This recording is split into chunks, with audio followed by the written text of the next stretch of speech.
All right, let's be real. If you run a local business, the biggest headache is just getting noticed on Google, right? When you start a business, I know I've been there. My brother's been there. When you are trying to get started, you know that people are going to look for whether you are a dog walker, plumber, start a hardware store, whatever, and you're not going to show up on Google. That is such a headache. You could be the absolute best plumber or cafe in town, but if people can't find you when they search, well, it doesn't really matter. So today we're going to cut through all the noise that's out there and look at what it really takes to get that top spot. And we're using some incredible data to back this up. This is a question every single business owner asks me. And for years, the answer's been, a frustrating mix of guesswork and vague advice like, oh, just get more reviews. But more isn't a strategy, is it? So today, we're going to swap out the guesswork with some hard numbers for you. And I'm happy to finally have that. And when I say hard numbers, this isn't some small survey. The analysis we're looking at is built on a huge 50.4 million Google search results. So it's not my opinion or anybody else's opinion. This is what the data is telling us. Okay, so quick refresher, just so we're all on the same page. We're talking about the local 3-pack. You've seen it 1,000 times, right? It's that little map with 3 businesses right there at the top. This is the most valuable digital real estate in the world for a local business. It's what gets you clicks, it's what gets you calls, customers, period. Full stop. All right, so let's get to the good stuff. What did all those millions of searches actually show us? What are the real numbers you need to hit to actually compete in your industry? Let's break all that down. So to make sense of this, we need to think in 3 tiers. First is what we call the entry level. And I love this analogy. It's like the cover charge to get into the club. It's the bare minimum to even be seen. Then you've got the typical level. This is the median, meaning half the businesses in the 3-pack have more, half have less. So honestly, I think this is probably your real target.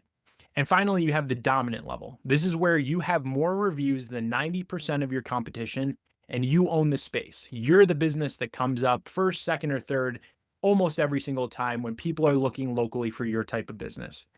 And to really see how massive the gap between these tiers can be, let's just look at plumbers. Pretty wild, right? To just get in the door, you need about 21 reviews. But to be a typical everyday competitor for people looking for plumbers, you need 215. And if you want to flat out dominate the market, we're talking over 1,600 reviews. So the difference is absolutely huge. Now, here's where it gets really interesting.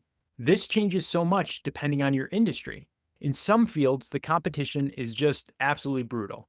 If you run a breakfast spot, you need nearly 1,000 reviews just to be typical. High volume places like cannabis stores and oil change shops also set an incredibly high bar to clear. Then you look at the other side of the coin, and some industries, they're wide open. For a home healthcare business, just 20 reviews puts you right at that competitive typical level. General contractors, tree services, you can become a real player with fewer than 50 reviews. The takeaway here is crucial. You have to know what game you're playing. All right, so we've got our numbers for ranking on Google today, but there's a huge shift happening under our feet right now that makes all this even more critical for your future because you know what? This isn't just about showing up in that little map anymore. The entire game is changing, and your reviews are about to play a completely new role. Before I get to that, I'm wearing a t-shirt. I've got ebooks down below and coffee mugs. If you're interested in them, they help support this channel. And hey, you're going to look cool talking about how you support your local business. Just like I look really cool. All right, let's get back to it. Your reviews on Google are becoming your AI resume. So what do I mean by that? It's what AI is looking at as more people are using AI like Gemini and ChatGPT to search for things. AI is looking at your reviews as if it's your resume to decide which business to bring up. So every single review your business gets is like another line on your resume, and that resume is being read by artificial intelligence. When someone asks ChatGPT or Google's AI, Gemini, for a recommendation, where does it get that info? Well, it seems to be looking at the exact same public data we're talking about. How many reviews you have, your average star rating, what people are actually saying in the text, and how new and consistent those reviews are. These are the signals that are literally teaching the AI who it can trust. And if you're sitting there thinking, oh, this is some far off future thing, think again.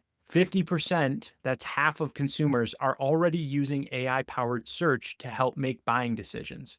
This isn't just on the horizon, it is now. It's already here. So you've got to ask yourself, what does your AI resume look like right now? Are you the business with 30 old reviews and a kind of shaky rating? Or are you the one with over 200 recent glowing reviews and a ton of detailed info? Because when an AI has to choose who to recommend to a consumer, the answer is going to be pretty darn obvious. It's the one with 200 recent glowing reviews. Of course, it's not just about the raw numbers of reviews you have. So let's quickly touch on a few other critical pieces of the puzzle. Your rating, where you're located, and how fresh your reviews are. Now, while the number of reviews you need can be all over the place, the star rating you need is surprisingly consistent no matter your industry. Think of your rating as just the basic table stakes. It's the minimum you need to even sit down at the game and show up for searches. So, what should you be aiming for? Well, to even be viable, you need to be in that 4.3 to 4.5 star range. To be really competitive, you've got to push that up to 4.7, maybe 4.8. If you're below that, you're just fighting an uphill battle, no matter how many reviews you have. And what about location?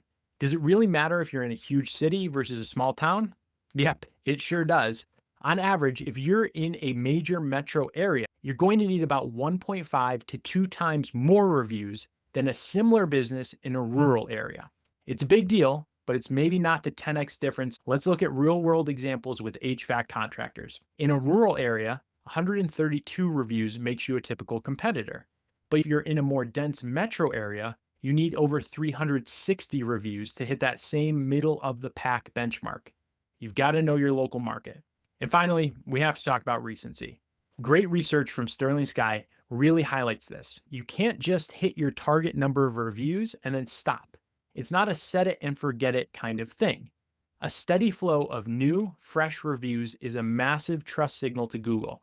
It tells both the algorithm and your future customers that you're active, you're relevant, and you're trustworthy right now. All right, I know that was a ton of data. So what do you actually do with all this? How do we make it useful? Let's boil it down into a simple, actionable plan. This is really straightforward. Figure out where you are on this ladder. If you're starting out, your one and only goal is to hit that entry level number for your specific industry. If you're already in the game, make that typical median number your new target for consistent results. If you want to be the undisputed champ in your market, then that dominant number, well, that's your long-term mountain to climb. Every single review you get from a customer today isn't just another one for a person to read. It's a piece of data that is actively training the artificial intelligence that will be recommending businesses tomorrow to everyone. So what is your data teaching it about you? Hit that like and subscribe and leave me a comment below. If you have any questions, stay tuned for the next video. Talk to you soon.